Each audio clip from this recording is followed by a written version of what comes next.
கொஞ்ச நாளைக்கு போர் நிறுத்தம் கொண்டு அறிவிச்சிக்கு ஈரானும் அமெரிக்காவும். ஏன்னா நாங்கள் எடுத்து பார்த்தாக்க அமெரிக்காவுக்கு இந்த போரில் வந்து இந்த கொஞ்ச நாளாக சண்டை பிடிச்சதில் அமெரிக்காவுக்கு என்ன லாபம் அப்படின்னு பார்த்தா அமெரிக்காவுக்கு வந்து ஒரு லாபமும் இல்லை. அவங்களுக்கு வந்து இழப்புகள் தான் கூட. நல்லா இந்த அமெரிக்கன் பேஸுகள் இந்த அரபு கண்ட்ரிகள் எல்லாம் அது எல்லாத்தையுமே ஈரான்கிட்ட சொல்லி துண்டு தூளாகி கொண்டு ஒரு ஃபோர்ஸஸும் இப்போ வந்து அமெரிக்கன் பேஸுகள் இல்லை. அரபு கண்ட்ரிலிக்க பேஸுகளில் அமெரிக்கன் ஃபோர்ஸஸில் எல்லாம் நிற்கிற அந்தந்த அரபு நாட்டில் பெரிய பெரிய ஹோட்டல்களில் தான் தங்கி நிற்கிய.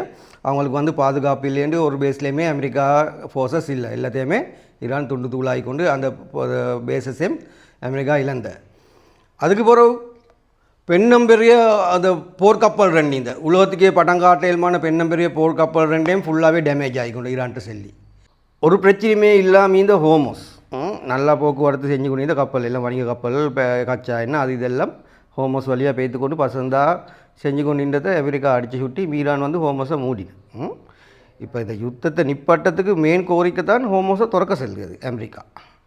தொடர்ந்து இந்த யுத்தம் செஞ்சு சுட்டி பூட்டினா இப்போ யுத்தத்தை நிப்பாட்டு திறக்க செல்லி அப்போ நேட்டோ நாடுகள் எல்லாமே கோபமாகிக்கொண்ட. அடுத்தது உலகத்தில் கண் துறப்பட்ட இப்போ ஈரான் மாதிரி பொருளாதாரம் வருஷக்கணக்காக அந்த பொருளாதார தடை போட்ட ஒரு நாடுண்டிக்கே அமெரிக்காவோடையும் இஸ்ரேலோடையும் ஒன்று கொண்டு நின்று ஃபைட் பண்ணி அட்டாக் கொண்டு குடுக்கையில் பண்ணி சொன்னாங்க.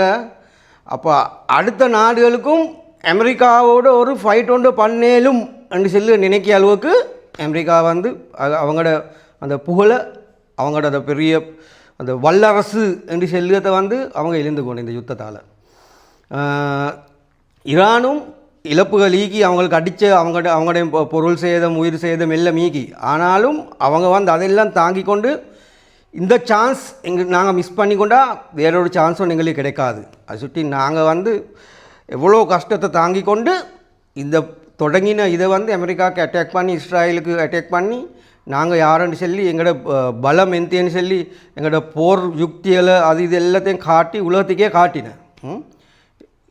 இந்த போரில் வந்து ஈரான் தான் வெத்தினேன். அமெரிக்கா தோத்த ஷோர்ட்டாக செல்ல போனாங்க. அமெரிக்காவோட வல்லரசு இதாக்கு யுத்த பலம் அது இது பேர்களையும் இழந்து கொண்டு அவங்களோட பேஸுகளையும் இழந்து கொண்டு அவங்களோட கப்பல் ரெண்டையும் இழந்து கொண்டு அப்போ விமானம் போர் விமானம் அப்போ உளவு பார்க்க ட்ரோன் நூற்றுக்கணக்கான உளவு பார்க்க ட்ரோன்கள் போர் விமானங்கள் பெட்ரோல் நிரப்பு விமானங்கள் எல்லாத்தையுமே அமெரிக்கா இழந்து அப்போ ஃபோர்ஸஸ் மாறும் இழந்து ஒரு சில ஃபோர்ஸஸ் மாறும் உயிரிழந்து அமெரிக்காவுக்கு வந்து இதில் வந்து ஒருமே விளப்பமில்லாத ஒரு யுத்தம் உண்டு அமெரிக்கா செஞ்சு. கடைசியில் டொனால்ட் ட்ரம்ப்ட இந்த முடிவில் இப்படி இதாகி கடைசிக்கு அமெரிக்காவே பேய்த்து ஈரான்கிட்ட போடுற நிறுத்தத்துக்கு பாகிஸ்தான் மூலமாக செலவாயிட்டு அதுதான் நடந்த. பார்ப்போம் முன்னுக்கு இந்த மாதிரி கேஸுகள் ஆகும்போது செல்லவே மறுபடியும் போர் நிறுத்தம் பண்ணி சொல்லி இடையில பாஞ்சு அடிக்காமிக்கணும் அமெரிக்கா. தெரியுமே டொனால்ட் ட்ரம்பை பார்த்து வெள்ளை கொலம்பினாக அவட பேச்சு குடிகாரம் பேச்சு விடிஞ்சா போச்சு. டொனால்ட் ட்ரம்ப்பை பேச்சு அப்பப்பே போச்சு. பார்ப்போம் முன்னுக்குன்னா ஓகே.